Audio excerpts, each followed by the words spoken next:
The record going, so Tammy, go ahead and take it away. Hi, I'm Tammy Long, and I'm the fiscal monitor for Title I. It's good to be with you, and I just want you to say that if you have any questions during the presentation, just drop them in the chat, put your hand up, scream out, whatever you want to do. Works for me. So we'll see if we get this going. That didn't work so well.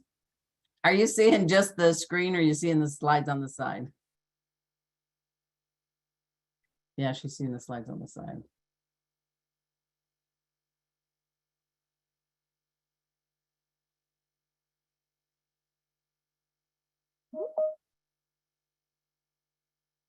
Try that one. Sure.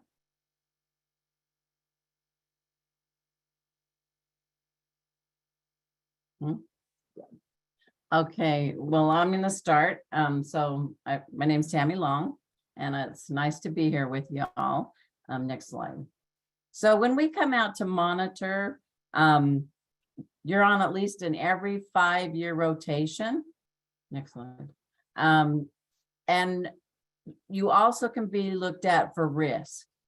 So if we find, there's been a problem or alerted to something, or we're not liking what we're seeing, then we may pop out and have a quick chat with the LEAs to see if what they need to help get them in compliance and get them on the right track. If you receive Title I funds 1 year, then we really try to mentor you that first year, and then we will come visit you that second year just to make sure that everything's being done correctly and we have everything in line so that we have no problems. So when we go, we set these up in Utah Grants when we come out to visit. So you get notice from Utah Grants. You will also get notices from Val Murdoch.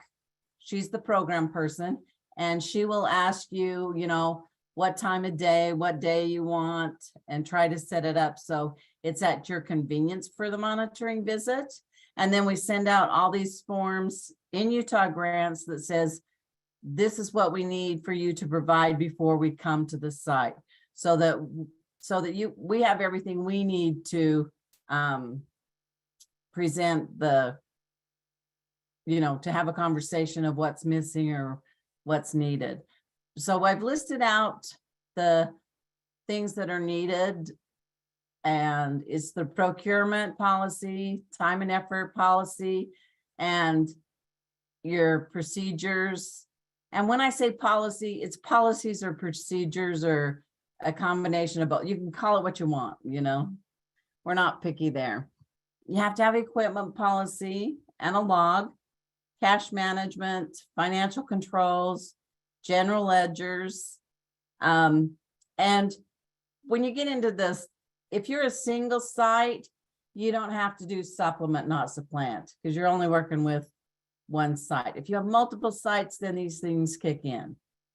And maintenance of effort is something you report numbers from your expenses, revenues, and expenditures. And then we calculate whether you make time and effort or not. But you should have kind of a little policy that says maintenance of effort, but you should have a policy in place to kind of watch that you're going to make that every year. And comparability is only if you have multiple sites too. And then you need a travel policy. So those are the ones you need to have. Next slide.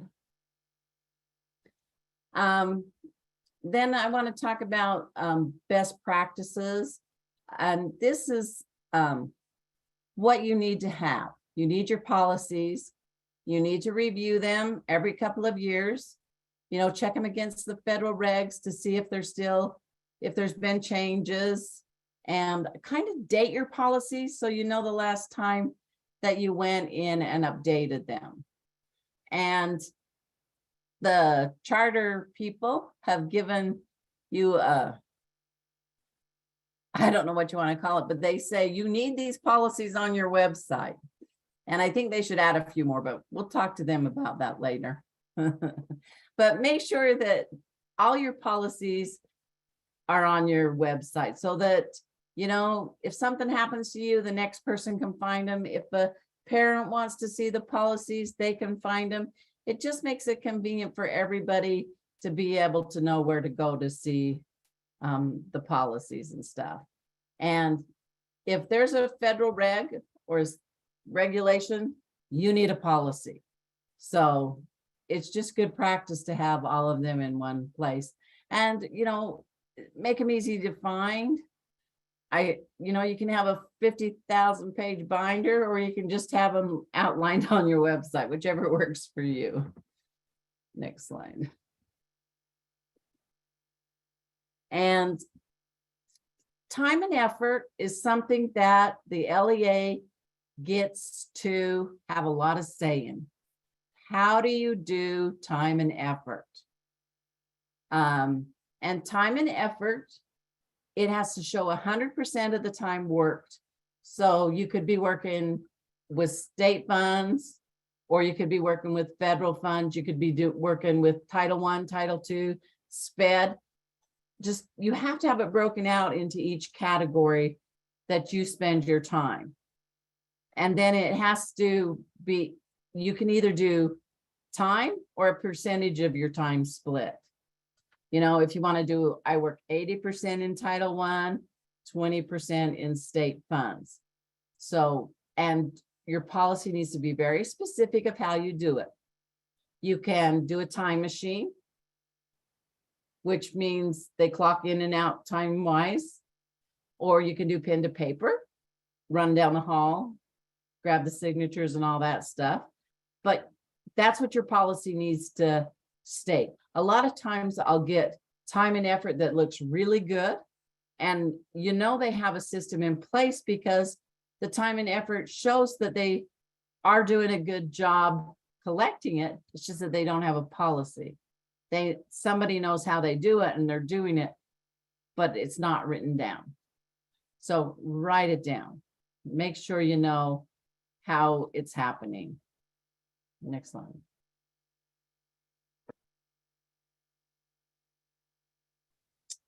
Okay, and equipment. The favorite thing when I go out is they say, we don't buy equipment with Title I. And that's good, but if you buy equipment with any federal fund, you need a policy. So with all that stimulus money that went out, we bought a ton of laptops, iPads, printers, you name it. You need to make sure that you have a policy and an equipment log that's reviewed every 2 years for inventory. So when we come out and we say we're doing a Title I monitoring visit, that doesn't mean we're only looking at Title I stuff, because all of your accounting procedures are your accounting procedures. All your Title I is all your time and effort is your procedures, and they cover everybody. They cover SPED, everybody. So it's not just Title I.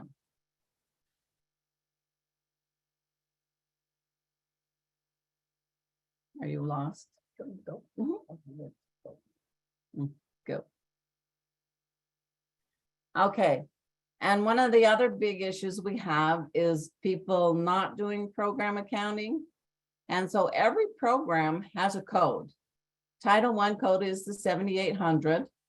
And that's what I want to see when I ask for your ledgers, your budgets, where'd you put the money? This is what I want to see. And you will notice these codes, you will see these like salaries 100, benefits 200. That is what you see in Utah grants when you're requesting reimbursement. And that is where your bucket of money is. So unless anybody has a question on those, the property, including equipment, one is a real confusing line. It's line 700. That is for a purchase of something that is over $5,000. One item that costs more than $5,000. So that means you would have to use your procurement policy to do that type of purchase, and then it would be included in that line of your reimbursement request. And that should have been approved like when you did your budgets in Utah grants. But, we don't usually buy anything over $5,000 in Title I funds. So we hardly ever use that field. Next. Okay, and then we have our favorite unallowable costs. Gift cards are a no-no, because you can go purchase a gift card for $50, but that doesn't show what you spent that money on. So you would have to have a receipt that you bought, pencils for that $50, and you would have to have the receipt to go with the gift card receipt to back it up. And once you give a gift card to somebody, you don't get a receipt back. Whether you're giving it for gas or whatever, it doesn't come back.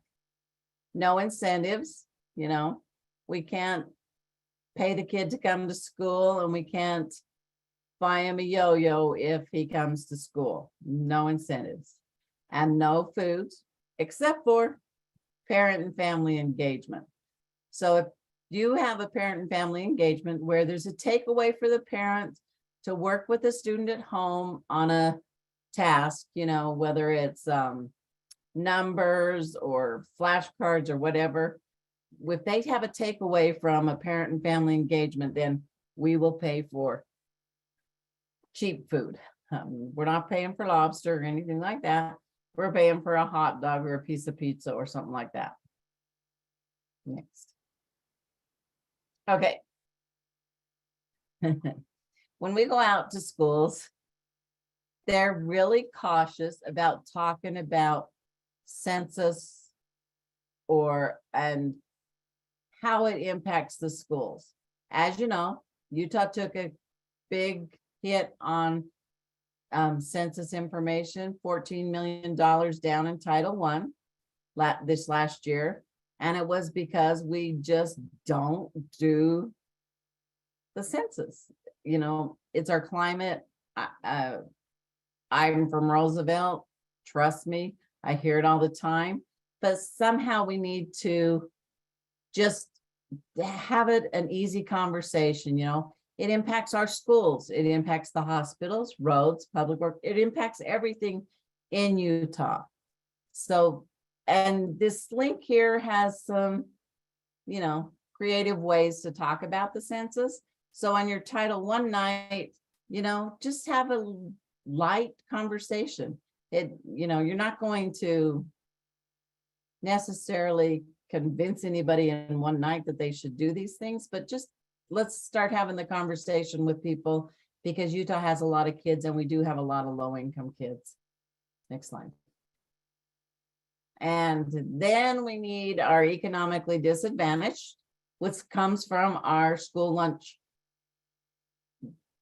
voucher waiver, whatever you want to call it. So this shows that if you do reduced price meals or you get free meals, this shows you how much money you would make for a household. So a household of 4, if you make $36,000, that's the yearly, and look at what the weekly is, $694. Give them a visual, let them see what it is, because if you figure out what minimum wage is, it's nowhere near $694 a week. So not everybody learns the same way or sees the same thing. You can say, fill out the form, but give it a visual and then show them how much money your school gets because you collected these forms. So just to open this up so that it's an open conversation. Do what you need to do to get those economically disadvantaged school lunch vouchers in. And because we need the funds to come to Utah. Everybody's been hit hard with the lack of funds. So do our best. Next. So here's my contact information, and anytime you guys have a question, just give me a call. I like questions, and if anybody has a question now, I'd be happy to take them.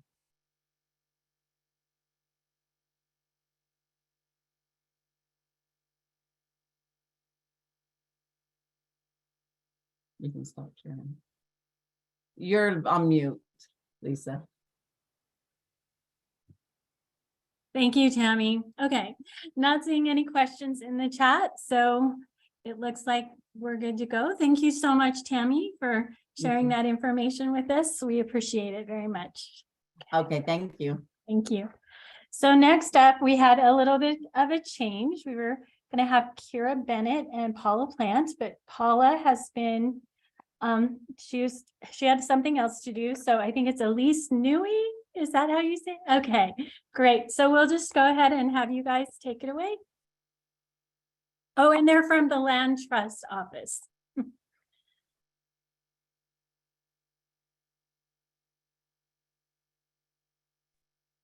Okay, can you hear me? Yes. Okay, perfect. And you can see my screen okay? Yes. Perfect. Thank you so much. Lisa, thanks for inviting us to be here today. And thank you for all for showing up. My name's Kira Bennett, and I'm here representing the School Land Trust program. My role is compliance specialist. And I also have here with me our fabulous education specialist, Elise Newey. So with that, I'm just going to jump right in. I know some of you are veterans with our program, and others of you might not have heard much about us outside of the 5420 label. So I'm hoping to provide you with a brief refresher or introduction of who it is we are, what in our program is applicable to you and your role, and some of our suggested best practices as it comes to administering, monitoring, and undergoing compliance monitoring with our program. So the School Land Trust program, it's a really unique, and then it's not federal, and it funds education through trust lands rather than tax dollars. Trust lands originated when states admitted to the union received a grant of land from the federal government to support public education. And the reason this happened was to provide assurance that we were forming a nation with an educated populace without the capital initially available to fund this goal. Utah's Enabling Act included trust lands being typically formed from sections 2, 16, 32, and 36 in each township. And a township, as you can kind of see on this map, consists of 36 1-by-1 mile parcels called sections. And from here, funds are generated and distributed for the purposes the trust was established for through a trust system. And the trust lands owned by Utah are all these little blue dots on here. I think it's Elise that calls them measles. It kind of looks like the measles of Utah. So those are the trust generating lands. The trust system is formed by 4 different organizations that work together for the beneficiaries of the trust. There's first CITLA, and they generate revenue from any activity that land is suitable for. And so that includes things like land sales, purchasing, real estate, easements, leases, minerals, you name it. And from here, another organization, CITFO, invests the revenue and maintains a portfolio to optimize growth for the beneficiaries. And then the School Children's Trust, that's our team. We distribute a portion of this annually to public schools, and they make up about 97% of the beneficiary population. And there's also another leg of the trust, and they're called the Advocacy Office, and they participate in all things protection and advocacy for the beneficiaries of the trust. So that's who you're dealing with when you're dealing with anything trust lands related. Currently, the permanent fund managed by CITFO is at over $3 billion. And that translates into almost $101 million going out to public school beneficiaries in the next 23 to 24 distribution. The program in public schools is facilitated at the state level, but it's really managed at a local level. And this is kind of important when monitoring comes in later. To receive funds, school community councils are formed with parents, educators, and administration from schools to review and determine a school's greatest academic need that can be supported through our program's funding. And there are some restrictions on allowable use of funds and some expenditure caps. The school community council makes a plan for use of land trust funds, which is submitted for the program. And then once approved, they're able to receive those funds to support academic achievement for students. And this is where your role likely comes in with tracking and entering the expenditures for the program. Here I have some timelines and due dates that might apply to your role and interaction with SLT. And I can provide a copy of this slideshow along with other resources following this. So if you miss anything, we'll provide that for you. For a more comprehensive list of timelines that pertain to the multiple stakeholders within the processes of the program, I'll also provide some resources, and you can always reach out to us as well. And I want to preface this information by saying our program specifically views charters as an LEA. So that's important when it comes to monitoring too. If a charter LEA contains satellites, they're considered a school within that LEA. So starting over here in October, student headcounts are provided to the USBE, and these are important because distribution for our program is based on a per pupil calculation from these headcounts, with the inclusion of a guaranteed base for charters, and that's 0.04% of the total amount allocated for the charters as an entire body. Also in October is when you of course enter school expenditures into UPEFs, and I'll give some more information about this coming up. We also hope at this time that you will update contact information with us and notify us on any opening or closing charters for the next school year. In January is when UPEF's data transfers to our school land trust system for each school for the purpose of a final report that the schools are doing on how money was actually spent in the prior year. And this is the report that financial compliance reviews are done on. In January, I also send out the projections for the distribution for the upcoming year, which you will be receiving soon for 23 to 24. And I call these projections, especially for the charter bodies, because there are factors that can occur during the annual distribution that require a change for one charter. And we'll talk about that in a second. And because of how our calculation works, this impacts every single charter in the state every time one is changed. So a solidified amount can't be absolutely uncertain until distributions are sent out, but they should be fairly close, your projection, to what you will actually receive. In March, new charters will decide between taking a base or per pupil. This is a new rule that I'll go over in just a second too. And LEAs also give a report to their board on the prior year's implementation of the program. In July, a distribution is sent out, and we do send those at the LEA level. So again, if there's a charter with multiple satellites, you'll receive that as a lump sum. And then the LEA will distribute to individual schools based on either the per pupil or base amount that they're receiving. This is when I will typically start we call them full and financial compliance reviews. Although this current year is a little bit different. So what you're observing might be a little bit different than this timeline I'm going over. There's several compliance monitoring reviews that our team does throughout the year, but the one that involves any expenditures or allowable expenditures are within those two types and start in the fall. And then this cycle then repeats. So going over what may be helpful for you to do and how your role intersects with our program.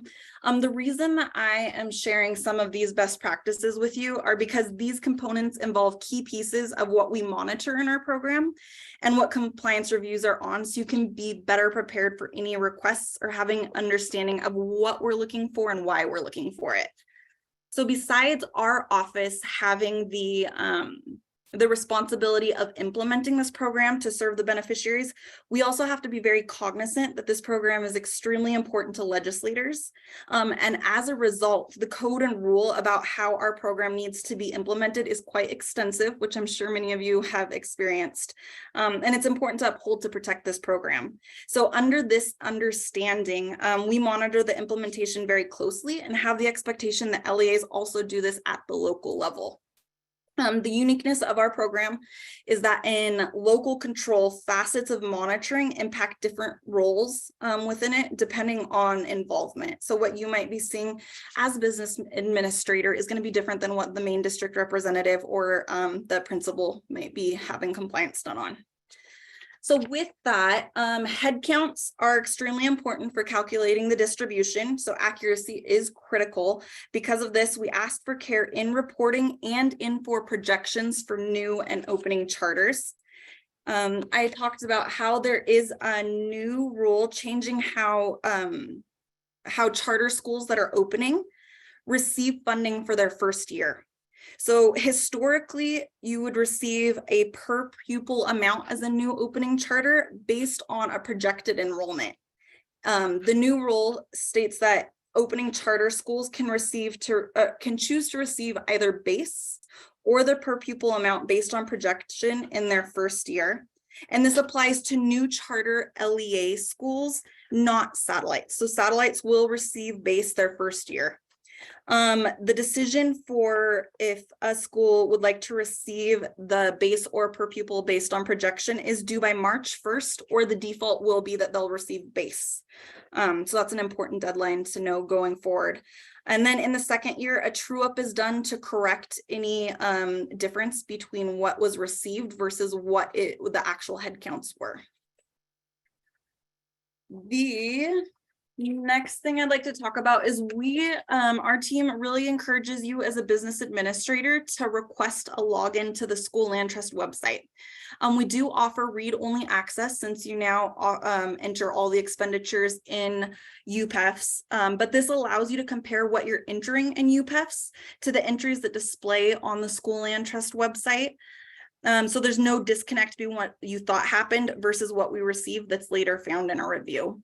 It also allows us to have your contact information that we ask you to update annually, so we know who to get information over to.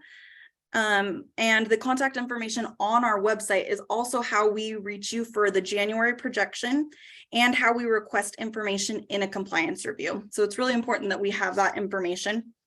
A critical piece for our program is that when you're entering the UPEFs data for 5420 in October, to enter at the school level. So again, we recognize charters for our purposes in calculating at an LEA level, and we distribute to you at an LEA level, but the expenditures have to be at a school level. And the reason this is our website, anything that you enter into UPEFs at a LEA level is currently validated at that level, but it will not be registered by our website, and it won't show up correctly for the schools to do their final reporting, which is what we do the financial monitoring on. So there's a huge disconnect there. And any incorrect data transfer that happens as a result of that requires a kind of lengthy process and documentation that it impacts your time. And you also have to deal with corrections in both our system and UPEFs. So entering at a school level is probably one of the key components I hope you walk away with. In the compliance monitoring for our program, you'll most likely be impacted by a request for financial information. Like I said, the timeline is a little bit different this year, but typically in the fall, I'll reach out to your main LEA representative for the program and business administrator and ask for a list of detailed expenditures for 5420 broken down by individual school. And we review the program for really several different components, but financially it's to see if expenditures are allowable. And this can be impacted by proper coding in UPEFs and or mapping of the expenditure data into UPEFs. So just paying special attention to that. And it's also impacted by knowing what allowable and not allowable is for our program, which I'll provide you with some resources for. From there, we'll select a sample of the financial data to receive supporting documentation for. So anything from invoices, purchases, orders, receipts, depending on what the expenditure was. And just having that readily available makes that process more smooth. It does take a couple of months to go through that full process. In addition, something that we look at is how funds are handled at the LEA level and what control processes are in place for the school spending land trust money. And do all of the people that are involved in the spending of this money understand what those processes are? So kind of to piggyback off of Tammy's presentation, having that documented on your website and or each the principal, you knowing what the process is for your district is a pretty critical component for our program. When we conduct compliance reviews, you can expect requests for information, follow-up requests, and supporting document requests, and then a final meeting at the conclusion of the review that discusses all of the findings. Findings are addressed according to level of severity, but it's likely that the consequence of an unallowable expense would be something like paying it back to the program with another source of funding and or having additional training. And those are probably the most common. And there are other things that are monitored that have more to do with the formation of school community councils, other program requirements, timelines, and due dates. And those are available at your request, but probably won't impact you at the business administrator level. We do have several resources available for further questions that you have. So here we have our School Land Trust website, which again, I encourage you to at least get read-only access for and update your contact information. We also have a page on the Utah State Board of Education website. It's not always easy to find on the website, but if you go to the search bar and you type in School Land Trust, our page will pop up, and that'll provide you with resources and answers to common questions, along with code and rules that pertain to our program, such as things like allowable and unallowable expenses. We also have Elise, who is our education specialist with us today, and she sends out training materials typically to principals and school community councils, but she also creates content and provides group and one-on-one training, so she can customize information to your role, and she's just a phenomenal source of knowledge, so I definitely suggest using that. And then we also we're a massive team of 3. So in addition to Elise and I, there's Paula Plant, who's our director and has been with the trust since it's basically been going. And we welcome the opportunity to share any information and or questions that you have on our program. So if there's any questions, I'm happy to take them now. Otherwise, feel free to reach out to us. And I can't thank you enough for your time today.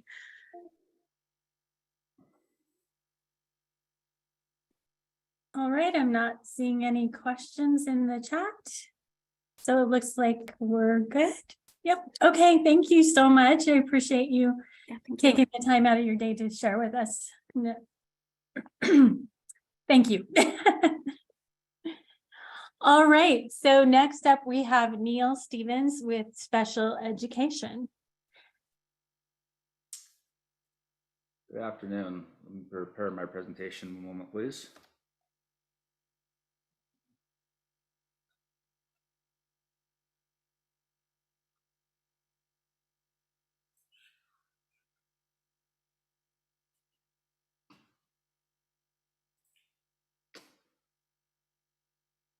Good afternoon. My name is Neil Stevens. I am the fiscal monitoring team lead for the USBE. Our team consists of 9 individuals, including myself and Colt Shakespeare, who is the fiscal monitoring team manager. On our team, we have a variety of different programs to monitor, including special education. For special education monitors, there are currently a number of us, myself, Corey Erickson, Matthew Nye, and Jerry Rogers, and we'll be expanding our team in the near future here to be able to provide additional technical support and other resources to LEAs.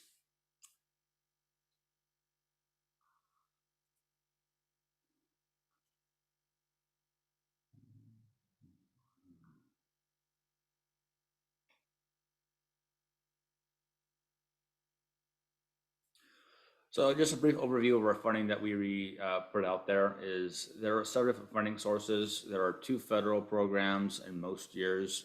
Last year we had 4 federal programs because of ARP funds. Those aren't represented here, but we also have a variety of many other different state programs. The biggest program and biggest funding source for special education funds is going to be the Special Education Regular Add-on Fund. And in most years, that represents about 60% of total funding that LEAs use. I present this pie chart here just to illustrate the different types of funding we put out there. Each funding has a different purpose and must be used in accordance with that purpose. For example, the state preschool funds must be used for preschool services only. It can't be used for anything above preschool. Same thing with your self-contained funds. Those for students who are in self-contained environments and are not to be used for the general special ed population that may, for example, only receive speech services or maybe small reading services per week. So here in special education, we have a variety of different ways we do monitoring.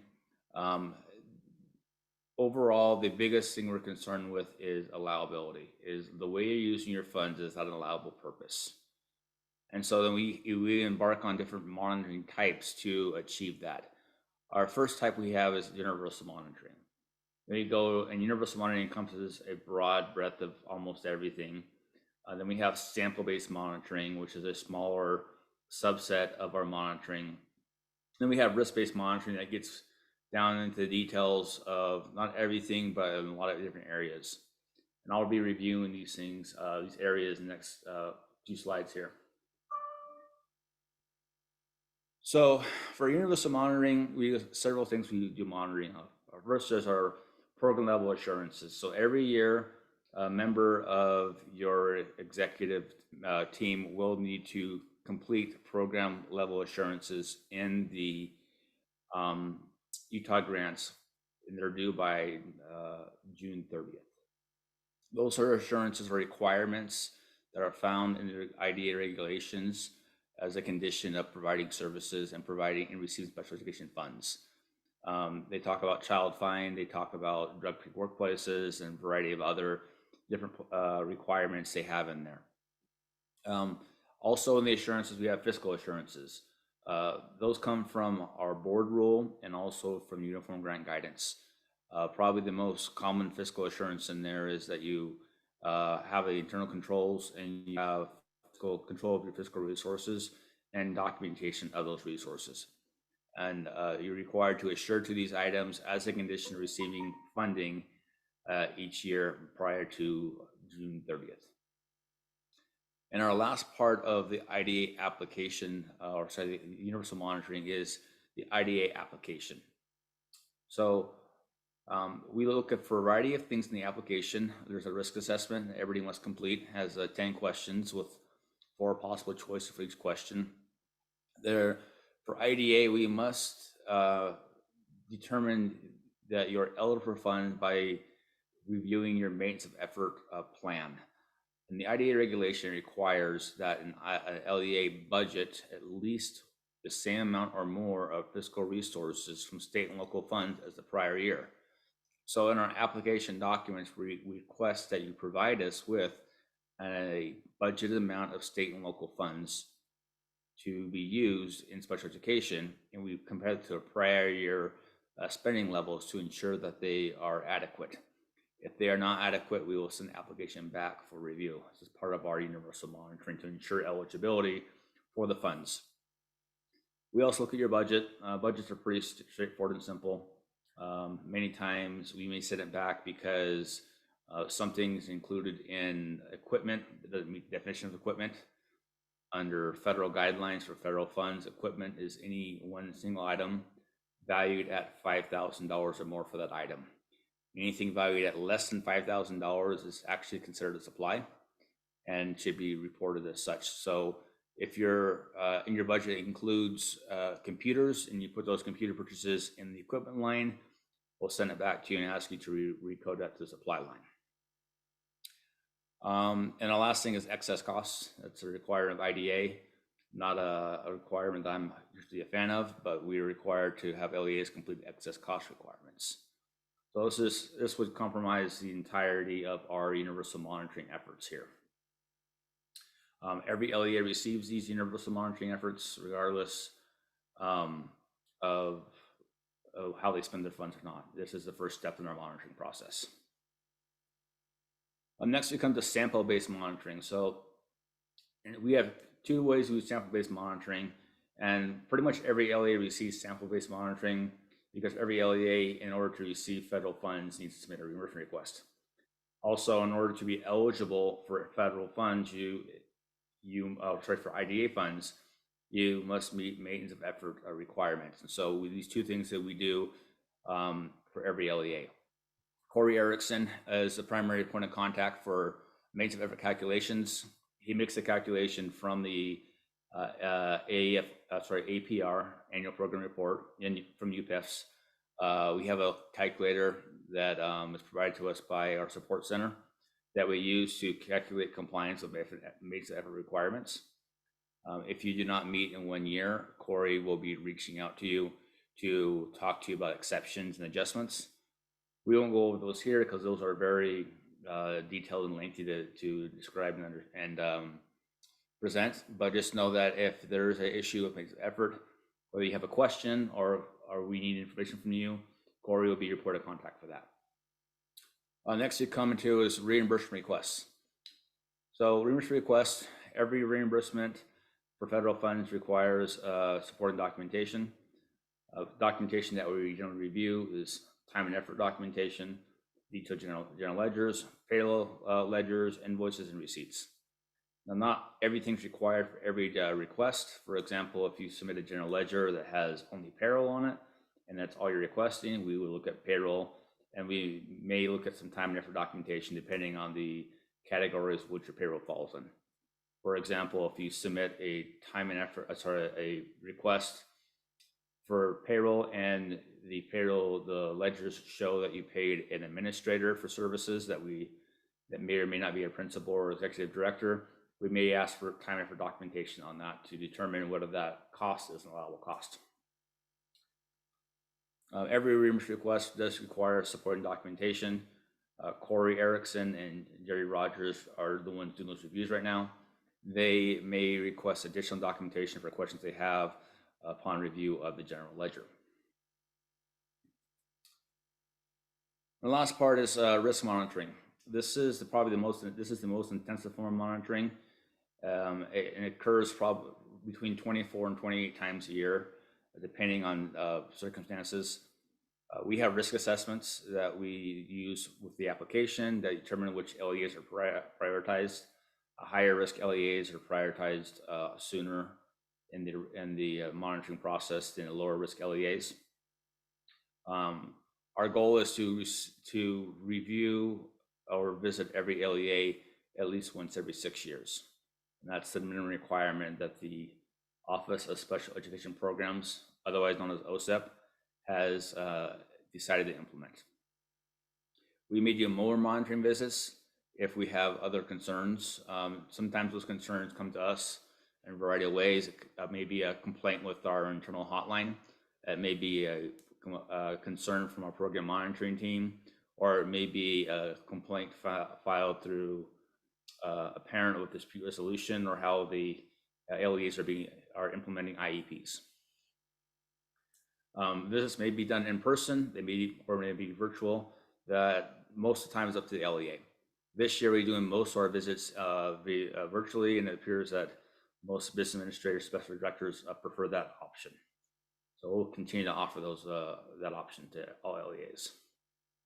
Generally, our visits are done in coordination with the program monitoring team, otherwise known as the UPIPS team. And we schedule them together. We try and, because so much of what we do in special education mixes program with fiscal resources, we try to coordinate our visits together. So if there's any concerns or findings on the program side that are communicated, and we can review those findings or impacts, how they impact the fiscal or funding side of things. If you're an LEA who hasn't been visited in the past 5 years, your LEA will be prioritized for a fiscal visit in the coming years. So when we do our fiscal monitoring site visits, we have several areas of emphasis.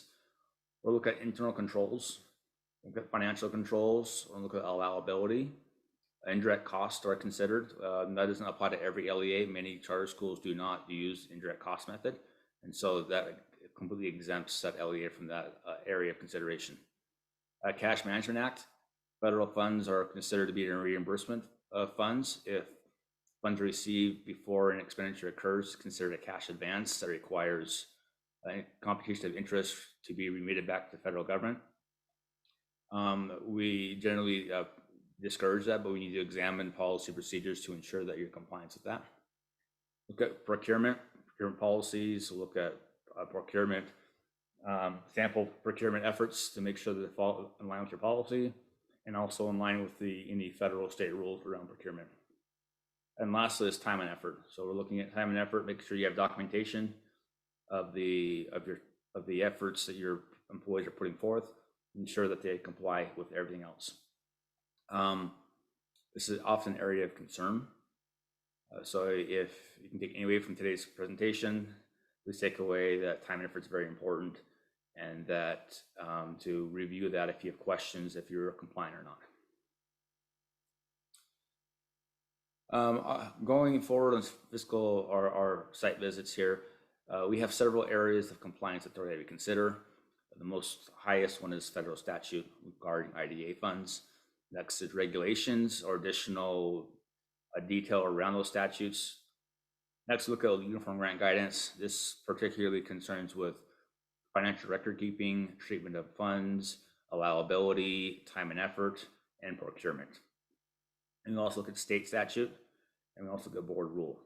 A state statute mostly concerns with allocation of funds and how funds are given to each LEA and how the formula for the allocation.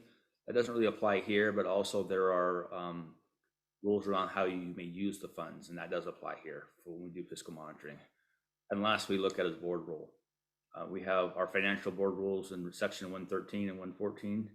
We also have board rule in 750, which is a special education rules manual that does have an entire section dedicated to fiscal. And section 750 is incorporated by reference. That can be found on our special education website at the state board website. As far as documentation that we look at, we're going to be looking at detailed general ledgers. Those general ledgers need to have a fund, program, revenue, function, object codes included. This will allow us to first determine that the LEA is performing program accounting as required by board rule. We look at general ledgers, payroll ledgers that tie the general ledgers. We use this primarily to determine how employees' time is being coded to. We have several cost categories by object codes that are unallowable. So when looking at the general ledgers and payroll ledgers, we're looking for unallowable object codes to determine whether or not a cost is allowable. For example, a executive director may not be is not allowable except in certain circumstances. And so we will be looking for those object codes to determine allowability. Time and effort documentation. First is, do you have time and efforts? Do you have a policy around time and efforts? Time and effort documentation policy is a requirement of uniform grant guidance. Section 430 of the guidance states that you must have a set internal control system to capture the appropriate time and effort that individuals perform in the program. So we're going to be looking for a policy for that. If there's not a policy there, probably write you a finding and ask you to develop a policy.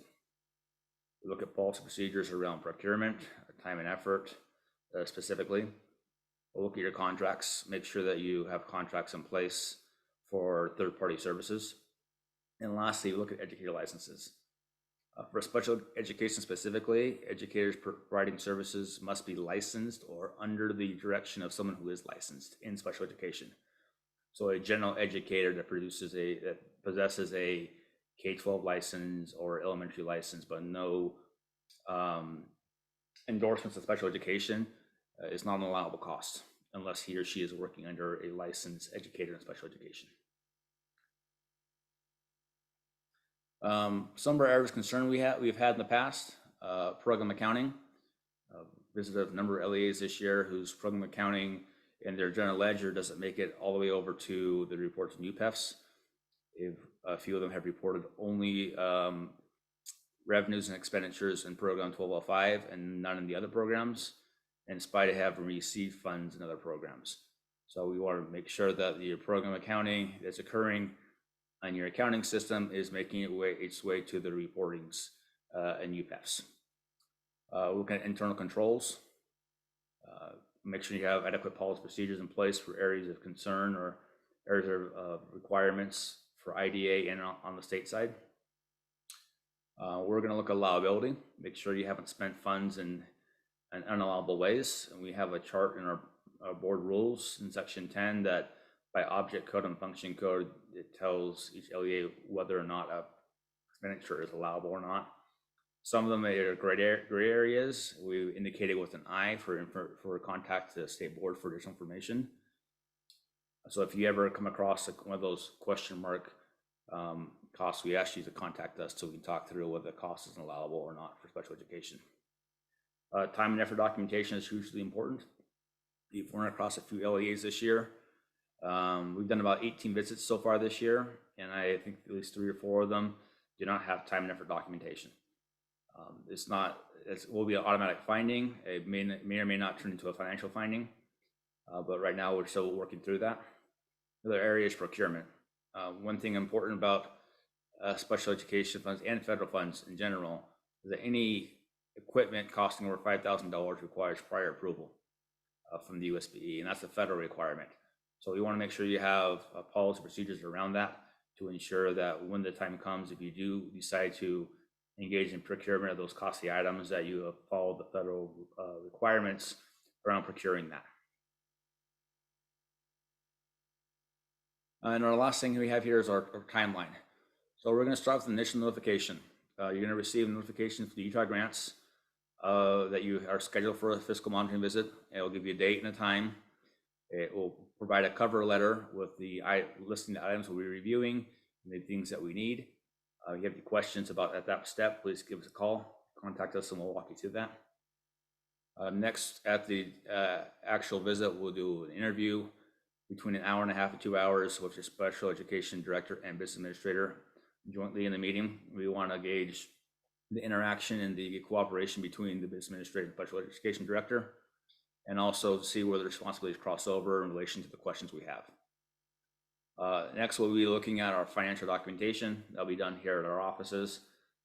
It can take a matter of days or weeks to go through that, depending on the size and complexity of the documents we're reviewing.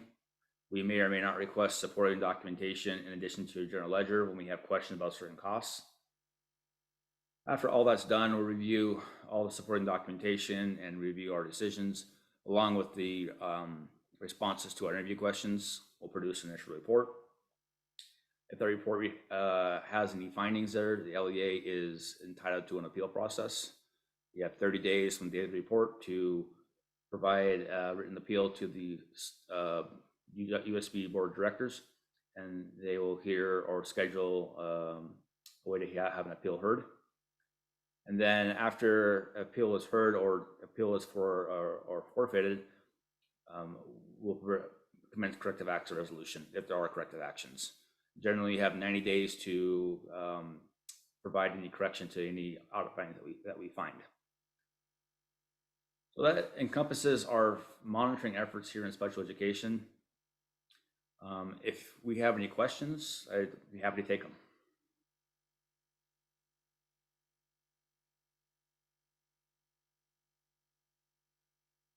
So it doesn't look like there are any questions in the chat.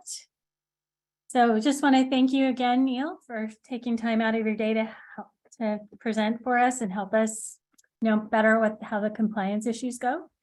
And thank everybody for being here today. Appreciate it. Good to see you all back. And we look forward to seeing you at our next meeting in February. Thanks, everybody.